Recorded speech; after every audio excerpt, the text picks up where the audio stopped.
What's up, guys? Today we have an update on Tevin Jenkins' contract extension talks, and I also wanted to briefly talk about Jordan Love's holdout in Green Bay and his contract extension as well. Let's go ahead and get right into it. An interesting tidbit from Tevin Jenkins speaking to the media. He mentioned earlier this offseason that he reached out to the Bears front office about getting an extension done and that he hadn't heard back from the Bears yet. According to Courtney Cronin, Tev provided an update on this, saying the Bears reached out to his reps and he said they would be willing to talk about an extension, but not until after the team's bye week. We have an early bye this year coming at week 7, which is October 20th, just about 3 months from today. That would give Tevin Jenkins an opportunity to get through training camp in 6 weeks of the season. If he could prove durable and help the team get off to a strong start, it sounds like Ryan Poles and company would be willing to work out a long-term deal to keep Tev here long-term. You guys know I'm a huge fan of Tevin Jenkins, and I've thought a ton about this recently. But with this news, I think the chances are higher than most people think that Tev could get a long-term deal here, provided he stays healthy to start the year. I think some of the talk of him getting $100 million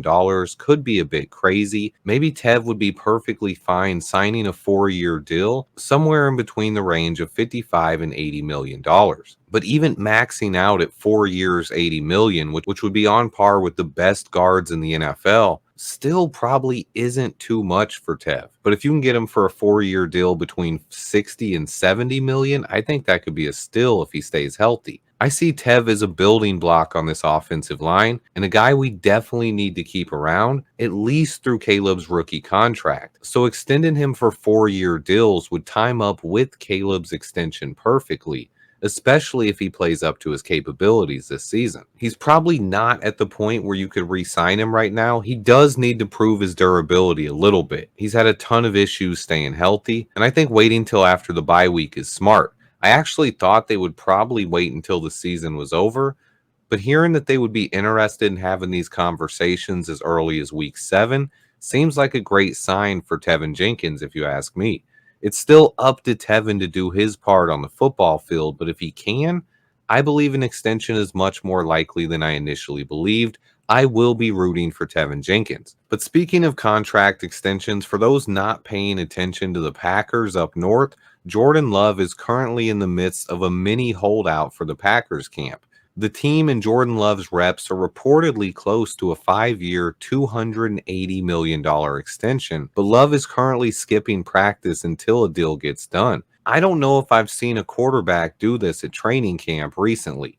He's doing this to avoid injury, and I do expect this deal to be done very soon, so it's not really a major story, but it is something I wanted to bring up. And I also wanted to take this opportunity to briefly give my take on Jordan Love. Like always, there's a ton of people out there for some reason who think me and Adam Mason are the same person. We have very different opinions on a lot of things, and we are not the same person. I'm not completely sold on Jordan Love, but at this point, I do not think he's awful. I see a lot of traits and high upside plays that tell me he can be a great quarterback in this league. But when I watch Love, I have always felt like something is missing. Is he an elite quarterback? He played like one last year. That I do disagree with Adam about, but I'm not fully sold yet. As a Bears fan, I really want Jordan Love to suck, and I want the Packers to overpay for him and then for him to regress once the season starts. What are the chances that happens? I'm not sure yet. Right now, my biggest question is whether or not Jordan Love is great or if he's just an average quarterback who is benefiting from a great head coach. And that's Matt LaFleur's play calling. I think Matt LaFleur is one of the absolute best play callers in the NFL, right up there with Kyle Shanahan. And having a guy like that, he's able to mask the deficiencies of any quarterback that's playing for him. People underestimate how important it is to have a great play caller. And that's something the Packers have.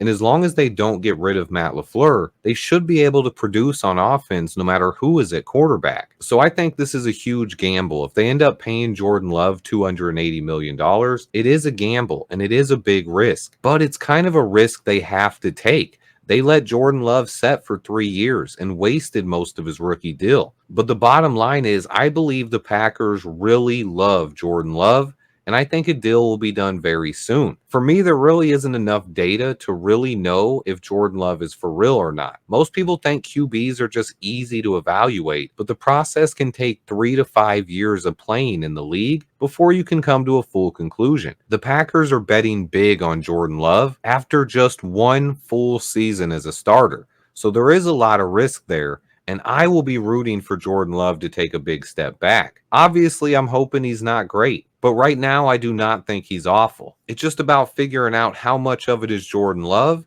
and how much of it is Matt LaFleur and his play calling and the supporting cast they put around him. But for the first time in maybe my entire life, though, I do think the Chicago Bears have the best quarterback in the division. Let's wait until he gets on the field and proves it, but I believe over the next year and a half, a lot of people are going to take notice and could be saying the same thing, that Caleb Williams is the best quarterback in the NFC North. And just for the record, I never, ever said that about Justin Fields. He didn't even have a chance. Obviously, with Aaron Rodgers and Kirk Cousins in the division, it was different, but he was always third or fourth at best. Caleb Williams could instantly be the best quarterback in the division. You guys already know how I feel about Jared Goff. With Kirk Cousins and Aaron Rodgers long gone, paired with the addition of Caleb Williams, I think we can finally take that crown. I'm not completely willing to write off Jordan Love yet. As long as Matt LaFleur remains the play caller, the Packers offense is always going to be dangerous. But if you had to start a franchise today, who would you rather start your team with at quarterback? Jordan Love or Caleb Williams? To me, the decision is easy, but when you take contracts into the equation as well and realize that over the next 4 years, Caleb Williams is going to be making less than $40 million, and Jordan Love is going to be making more than $40 million a season. That makes the decision pretty easy to me. So when you factor contracts into the equation, the decision becomes easy for me. And one thing people don't realize about the Packers is that letting Jordan Love set for 3 years, they wasted almost his entire rookie contract. Advantage Bears. Even more so than I realized, though, quarterback contracts really matter. And when you have a quarterback on a rookie deal, it really gives you a window to compete in the NFL. You have an advantage and more flexibility than any team that's paying a quarterback, and that's going to be the Bears' biggest advantage over the Lions and Packers over these next 4+ years. The Chicago Bears need to take advantage of this opportunity, and we need to be ready to start winning football games right now. No excuses. What do you guys think? Let me know what you guys think of the Tevin Jenkins contract update and Jordan Love's status in FGB. Remember to hit that like button for me, guys. Stay tuned. I've been working for weeks on my 53-man roster projection. I should have that out tonight. So until next time, bear down.